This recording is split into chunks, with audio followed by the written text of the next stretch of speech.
Hello મિત્રો, આજે આપણે ડીસી સપ્લાય અને બેટરી ચાર્જર પેનલ વિશે થોડીક માહિતી લઈશું.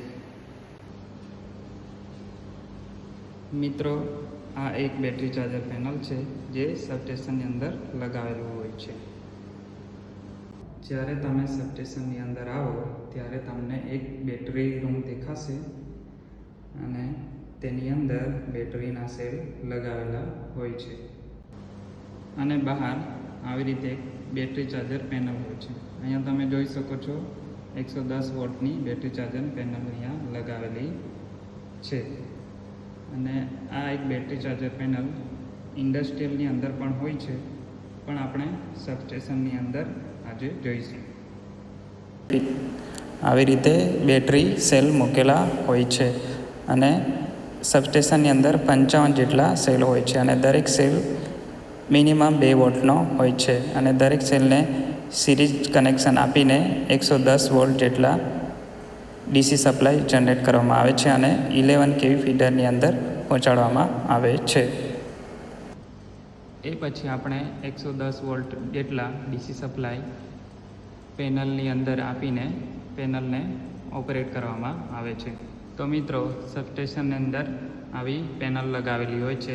એ પેનલને ઓપરેટ કરવા માટે ડીસી સપ્લાયની જરૂર પડે છે. પેનલની અંદર જે ટ્રિપિંગ સર્કિટ છે, ક્લોઝિંગ સર્કિટ છે, પ્રોટેક્શન ડિવાઇસ છે, ઇન્ડિકેશન લાઇટ છે, ઇન્ડિકેટર છે, બરાબર, એ બધા પેનલની અંદર લગાવેલા હોય છે અને એને ઓપરેટ કરવા માટે ડીસી સપ્લાયની જરૂર પડે છે.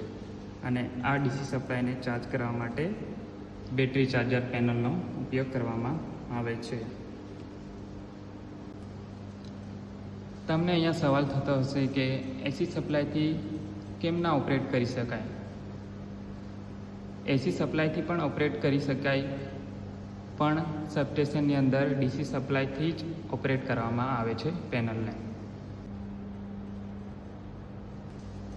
જેમ કે કોઈ વખત આપણું ટ્રાન્સફોર્મર ખરાબ થઈ જાય, આપણી બધી લાઈનો બંધ થઈ જાય કે સિસ્ટમ બંધ થઈ જાય ત્યારે ડીસી સપ્લાયનો ઉપયોગ કરવામાં આવે છે, જેથી આપણે આપણી જે ટ્રિપિંગ સર્કિટ છે, ક્લોઝિંગ સર્કિટ છે, રિલે છે, પ્રોટેક્શન ડિવાઇસ છે, ઇન્ડિકેટર છે, અલાર્મ સિસ્ટમ છે કે ઇમરજન્સી લાઇટ છે, એ બધું આપણે ટાઈમ પર આપણે જોઈ બી શકીએ અને ટાઈમ પર આપણે એને ઓપરેટ પણ કરી શકીએ,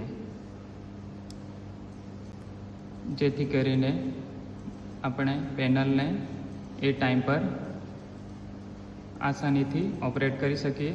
એના માટે ડીસી સપ્લાયનો ઉપયોગ કરવામાં આવે છે. એના માટે આપણે બેટરીને કનેક્ટ કરીને બેટરી ચાર્જર પેનલની મદદથી સ્ટોર કરીને બેટરીને રાખવામાં આવે છે, જેથી કરીને સબસ્ટેશનની અંદર 24 કલાક તેમજ હંમેશા માટે ઓપરેટ થતું રહે અને કોઈ દિવસ એ ફેલ ના થઈ જાય એના માટે ડીસી સપ્લાયની જરૂર પડે છે. બરાબર છે? આ વિડીયો તમને પસંદ આવ્યો હોય તો લાઈક, કોમેન્ટ અને સબસ્ક્રાઈબ કરી દેજો.